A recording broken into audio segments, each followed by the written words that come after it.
A little too obvious, a little too appropriated by the smug, yet the power of Yuzna's society cannot be denied either. Frankly, a subtle metaphor isn't required when assessing the subjects which this film chooses, and any film which operates so effectively as a visceral body horror exercise and also a very overt socio-political statement must be considered incredibly impressive.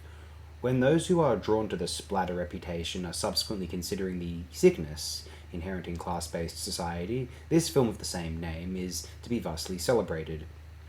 I used to find myself a bit put off by the snarky, snickering elbowing associated with this film, which felt an elitism and breakaway subculture all its own, though the sheer experience of witnessing society renders this film of the same name one of the most potent in the history of the medium. If I am hesitant to call Society a masterpiece, it is because I am slightly distracted by the obviousness of it all. Upper classes are parasitic, hedonistic, inhuman cannibals. There is an intrinsically middle-class snark about it. I know this is something I could have configured as a teenager in another middle-class damnation, even prior to having heard of this film before.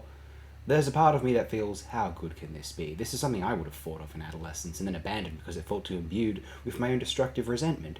Can I let this one off the hook? In its sheer carnal, convicted, and unforgettable execution, well, it's almost as good as any other film ever made. Oh, and I wanted to take a bunch of screen caps of the body horrors I had with The Thing, but that might get me taken down. So I apologize to any who find themselves disappointed resultantly.